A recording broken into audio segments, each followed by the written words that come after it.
여러분들은 근래 알라딘이란 영화를 보신 적이 있으신지 모르겠습니다.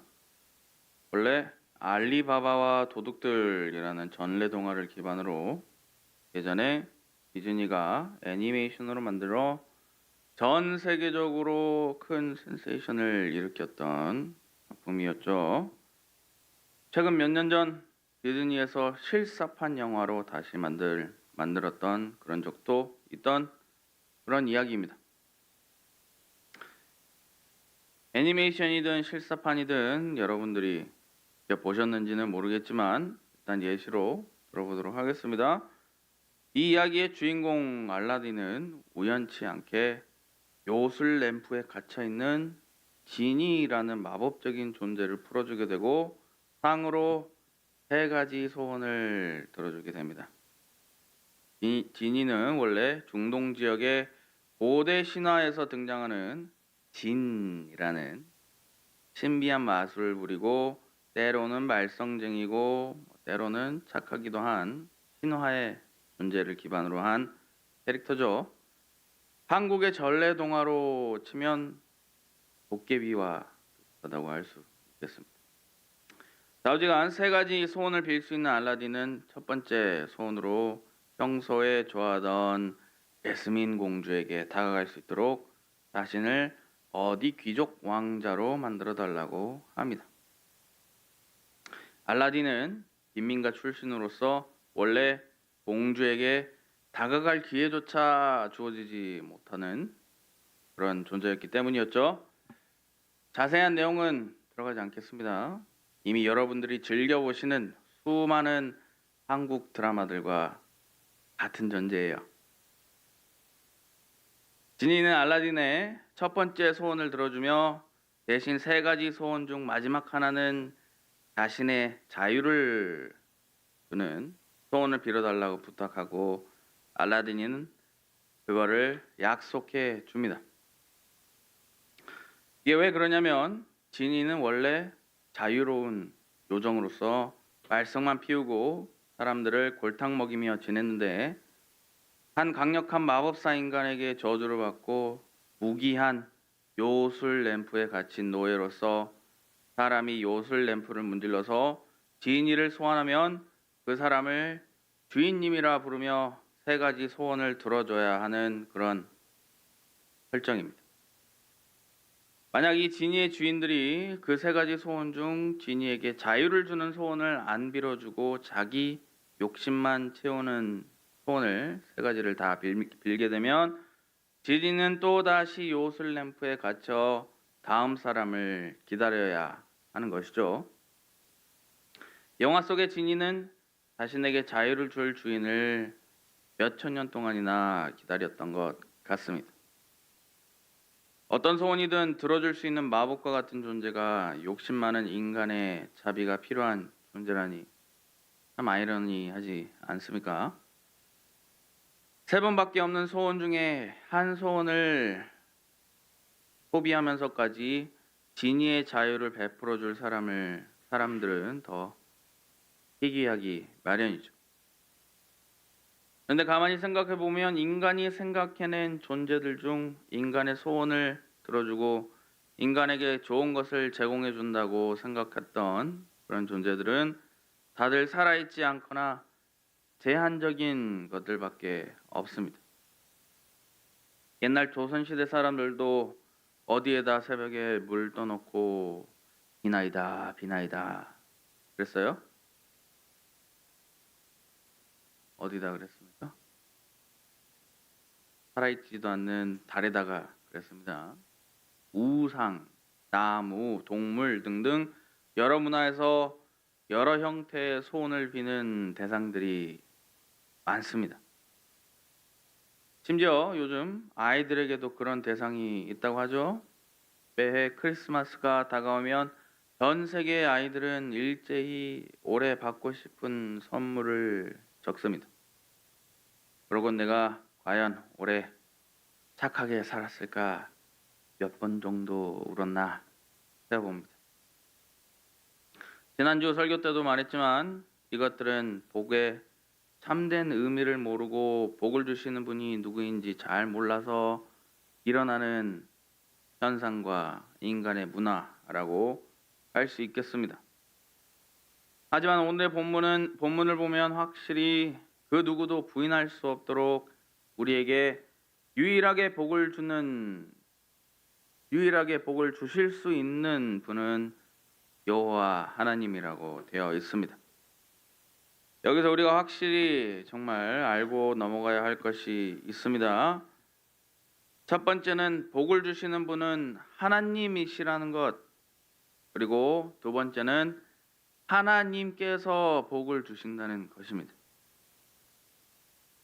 같은 말이라고 생각할 수도 있습니다만 설명을 좀 해드리자면, 요술램프의 지니에게 소원을 비는 것처럼 내가 원하는 복을 내가 정해서 내가 빌고 그것을 성취받는 것이 아니라 내가 어떤 복을 받을지 그 복을 언제 주실지 정하신 분은 하나님이라는 말을 하고 싶은 것입니다. 여기서 주체가 내가 되면 안 되는 거예요. 요술램프의 진이를 포함해서 사람들의 상상 속에 복을 가져다 주는 것들의 공통점은 무엇입니까? 인간이 원하는 소원을 듣고 이루어준다는 것이죠. 한치 앞도 못 보는 인간이 소원을 빌어봤자 얼마나 잘 빌겠습니까? 오히려 그 소원 자체가 자신에게 득이 될지 독이 될지 확신하지도 못할 것입니다. 우리에게 딱 맞는 것들을 적절한 타이밍에 주시는 것이 하나님께서 주신 참된 복이라는 것을 우리가 믿고 순종하며 감사히 받아야 하는 것이겠습니다.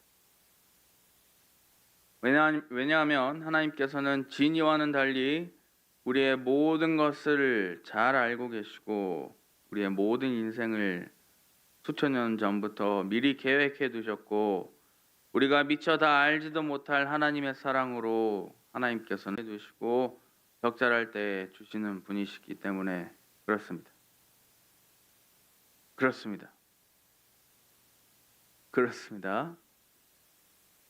아멘 하시면 확실하게 아멘 하시고 축복을 받으시길 바랍니다. 그렇습니다. 그래서 우리는 이제 하나님께 복을 구할 때 기존과 다른 방식으로 구해야만 하겠습니다. 마치 지니에게 빌듯 하나님, 저 이거 가지게 해주세요. 저 사람이 절 좋아하게 해주세요. 저 돈 많이 벌게 해주세요. 제가 아픈 곳 하나 없이 살게 해주세요. 제 여기 눈가에 주름 좀 어떻게 좀 해주세요. 옆집 언니보다 좀 더 젊어 보이게, 아니 훨씬 더 젊어 보이게 해주세요. 이렇게 하는 것이 아니라 하나님께서 저를 위해 예비해 두신 축복이 많을 것이라 믿습니다. 하나님 뜻이 제 삶에 이루어지는 축복을 저에게 주셔서 제가 하나님 나라를 위해 사용되어 줄 수 있는 사람이 되도록 해주세요. 이런 식의 축복을 구해야 한다는 것입니다. 오해하지 마세요.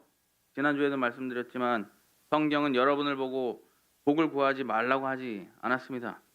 다만 내 욕심을 채우는 것을 구하는 것이 아니라 나를 통해 하나님의 나라가 이루어질 수 있도록 하는 복을 구해야 한다는 것이죠. 한 가지 예를 들어보겠습니다. 명문대에 들어가고 싶어하는 학생이 있다고 합시다. 단지 그 명문대가 멋있어 보여서 그곳에서 공부하고 졸업하면 내가 높아지고 나의 영광이 빛날 것 같다는 욕심에 하나님, 저 그 명문대로 보내주세요 라고 구하는 것과 하나님께서 예비해 두신 제 비전은 새로운 에너지 자원을 개발해서 많은 사람들에게 이익을 주고 하나님께 영광 돌리는 것이라고 제게 기도 응답을 주셨는데 그 내용을 제대로 가르치는 대학은 이 명문대밖에 없네요. 하나님의 비전을 이룰 수 있도록 제가 이 명문대에 합격하게 해주세요. 차이를 아시겠습니까?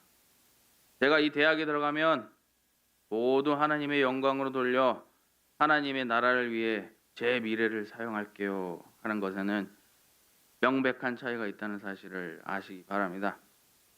내 중심, 내 욕심이 아니라 하나님과 예수님을 전하는 일을 위해 복을 구하는 여러분들이 될 수 있길 간절히 바랍니다. 변호사님, 그런 것들을 어떻게 확신할 수 있어요? 무엇이든 구하라고 예수님께서 말씀해 주시지 않았나요? 라고 반문하실 수 있습니다. 맞습니다. 좋은 지적이에요. 우리가 원하는 그 모든 것을 마치 아이가 떼를 쓰듯 구하라고 하셨습니다. 하지만 예수님께서는 우리에게 먼저 그 나라와 그 의를 구하라 라고도 하셨습니다. 그리고 사도 바울은 우리들어 언제까지 미숙한 믿음에만 머물러 있을 것인지도 따져 묻고 있습니다. 특히 또 우리가 알고 있어야 하는 사실은 오늘 본문의 말씀에 우리 보고 구하라고 하는 축복의 형태에는 물질적인 내용이 없다는 사실입니다. 정작 우리 보고 구하라는 것은 24절에 하나님의 보호, 25절에 하나님의 은혜, 그리고 26절에 하나님의 무엇입니까? 평강을 받는 축복입니다. 무엇이라고요? 하나님의 보호, 하나님의 은혜, 하나님의 평강 받는 축복입니다. 이것은 우리가 반대로 생각해 보면 우리 인생에 있어서 하나님의 보호, 은혜, 평강 이 세 가지만 있으면 축복된 삶이라고 불릴 수 있다는 이야기가 되지요. 요즘 기준으로 보면 보호, 은혜, 평강은 현 시대의 삶, 모던 라이프라는 것에서 그닥 엄청나게 좋은 가치라고 느껴지지 않을 수도 있습니다. 이 세 가지 축복이 얼마나 중요하고 가치 넘치는 축복인지 알려면 이 세 가지 중 하나라도 없는 삶이 어떤 것인지 상상만 해보면 금방 깨달을 수 있을 것입니다. 여러분들이 중동이나 북한과 같이 개인의 안전이 보장되어 있지 않는 나라에 살고 있다고 생각해 봅시다. 하나님의 보호가 얼마나 귀중한 것인지 알게 될 것입니다. 여러분들 주변에 하나님을 모르는 사람들을 둘러보세요. 보장되어 있지 않고 예측할 수 없는 내일 때문에 죽음 뒤에 아무것도 없이 다 끝난다는 두려움 때문에 매일매일 불안에 떨고 있는 사람들이 보일 것입니다. 그러면 하나님의 은혜가 얼마나 달고도 감사에 눈물겨운 것인지 분명히 알게 된다는 것이죠. 세상에 있는 돈은 다 가지고 있어도 온갖 명성은 다 떨치고 다녀도 가정사가 불행하고 주변 사람들과 매일 싸우기만 하는 재력가들이나 연예인들 한번 보시길 바랍니다. 하나님께서 주신 평강이 얼마나 감사하고 복스러운 일인지 알게 될 것이라는 말이죠. 하나님의 보호, 은혜, 평강의 축복을 이미 받고 있는 여러분들은 정말 복을 많이 받으신 줄을 믿으시길 바랍니다. 이제는 세상 사람들과 비교해서 뭐가 좀 부족하다고 불평하지 말고 이미 받을 수 있는 모든 복을 다 받은 것에 대해 감사하실 수 있길 바랍니다. 저는 오히려 세상 사람들을 우리가 불쌍히 여겨야 한다고 생각합니다.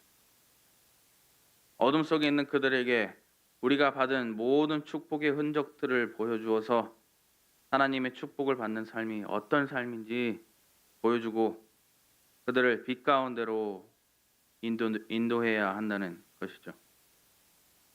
우리가 세상을 부러워하는 게 아니라 세상이 우리를 부러워하며 우리의 길을 따라가길 원하게 만들어야 한다는 것입니다. 그리고 실제로도 그렇습니다. 모든 것을 다 가진 세상 사람들이 그리스도인들의 그 두려움 없고 담대한 모습들을 분명히 부러워한다는 사실을 믿으시길 바랍니다. 우리도 자신감을 가지고 담대해집시다. 세상이 우리를 부러워하고 있어요. 세상이 우리를 부러워하고 있다고요. 그리고 하나님의 보호, 은혜, 평강의 축복뿐만 아니라 본문에 숨겨진 축복이 하나 더 있습니다. 25절에 요한은 그의 얼굴을 내게 비추사, 26절 요한은 그 얼굴을 내게로 향하여 드사라는 표현을 쓰고 있습니다. 표현이 정말 좋아서 우리가 좋아하는 찬송 중에도 많이 쓰이고 있죠. 축복을 주실 때마다 하나님께서는 우리와 얼굴을 대면하기를 원하신다는 뜻입니다. 이게 무슨 말이냐면 하나님께서 우리와 인격적인 교제를 하시길 원하시는 분이라는 말입니다. 여러분들이 좋아하는 사람과 대화 나눌 때 어떻게 합니까? 어떻게 하세요? 곁눈질로 보고 합니까? 아니죠. 상대의 얼굴을 똑바로 바라보면서 합니다. 이렇게 하는 게 심리적으로 서로 공감하고 유대관계를 든든하게 만든다는 연구 결과가 있어요. 반대로 거짓말하거나 뭔가 숨기려는 사람들은 상대와 이야기할 때 상대의 얼굴을 똑바로 못 쳐다봅니다. 지금 서로를 한번 쳐다봐 보세요. 양옆에, 앞뒤에 쳐다봐 주세요. 상대가 내 얼굴조차 잘 보는지 못 보는지 잘 못 봅니까? 뭔가 숨기고 있다는 말이겠죠. 조심하셔야 될지도 모릅니다. 여러분, 세상 만물을 지으신 위대하신 하나님이 우리가 너무 좋으셔서 우리를 마주보며 축복해 주시고 싶으시답니다. 이게 생각해 볼수록 정말 감사한 일이 아닐 수가 없어요. 하나님의 사랑을 받는다는 건 그 어떤 축복보다 더 귀한 축복인 줄 아시기 바랍니다. 세상 만물을 지으신 분과 인격적인 교제를 하실 수 있는 여러분은 세상 그 어떤 축복보다 귀한 축복을 받고 계신 줄 아시기 바랍니다. 사람들이 가장 무서워하는 것 중에 하나가 외로움이죠. 고독사라는 현상만 봐도 외로움이 실제로 얼마나 비참한 일인가를 알 수 있습니다. 그러나 하나님의 축복을 받은 여러분들은 하나님과 인격적인 교제를 하고 계시니까 절대 외로울 수가 없겠죠. 기도할 때마다 듣고 계시고 좋은 일엔 함께 계시며 함께 기뻐하시며 내가 힘들 땐 나를 도우시고 나와 교제하시는 하나님. 이런 하나님과 동행하는 것보다 더 좋은 축복이 어디 있겠습니까? 정리해 보겠습니다. 오늘 말씀이 말하는 정말 핵심적이고 모든 그리스도인들이 받아야 하고 다른 사람을 축복할 때 빌어야 하는 축복은 다음과도 같습니다. 첫 번째, 하나님께서 주신 복. 두 번째, 하나님의 보호. 세 번째, 하나님의 은혜. 네 번째, 하나님의 평강이 기본적인 축복이고 또 부가적인 것이 하나님과의 친밀한 교제와 하나님과 동행하는 것으로 정리할 수가 있겠습니다. 이 사항들은 우리가 정말 축복된 삶을 살고 있는가? 우리를 스스로 알고 싶을 때 지표를 삼을 수 있는 기준들이 되겠고 우리 주변의 다른 사람에게 축복할 때 어떻게 축복해 줘야 하는지에 대한 안내가 되겠습니다.